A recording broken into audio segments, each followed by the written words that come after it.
Okay, we're here at the Bandon Beach Jetty, and I'm going to try to do some photographs that show you the enormity of the waves. It's actually about low tide right now, so in a way, the waves could be less than they might be at high tide, although there's no way to be sure of that. So we're looking out towards one of the jetties that comes out from the lighthouse, and the lighthouse is over here. And I'm going to get out of the car, and there's someone walking, two dogs, and I'm afraid of dogs, but that's okay. She's got them on a leash. So everyone comes down here to look at this incredible scene we have down here. And it's just the ocean, it's just a incredible thing in itself, just alone. And you see these giant waves. Hopefully you can hear them too. And of course, going out that way as far as you can see, down this way into the harbor of Bandon. And it's all kind of gray today, so you're not going to see it as well as you might some other time. But the enormity of the waves of the ocean coming into this, and the braveness of the people that live right down here and aren't afraid, apparently, of tsunamis or anything. Now we're going to go over where the real ocean is. Oh my goodness, all kinds of things have washed up. I keep wondering if anything has washed up from the Japanese tsunami. And so look at this. And of course, there's people down there salvaging and things. And you just see how absolutely beautiful this is. The sounds are beautiful. And everything's beautiful. And then here you see a sign that explains Oregon geology and tsunamis, yeah. And of course this is right in a tsunami area. What to do to escape a tsunami.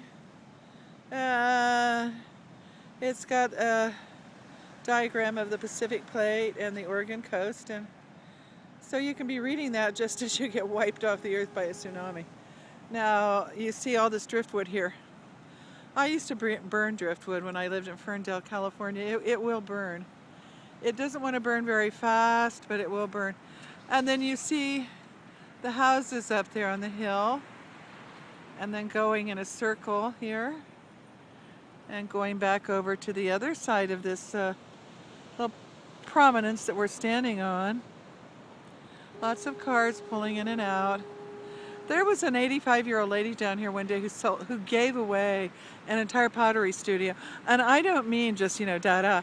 I'm talking about like a $5,000 steel giant pottery wheel.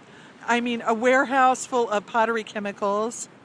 An entire huge kiln that, you could probably have baked 1,000 pots in or whatever.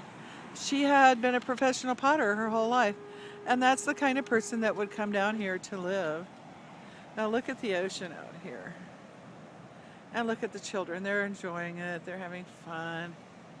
And this is it. This is as good as it gets, folks. The Jetty in Bandon, Oregon.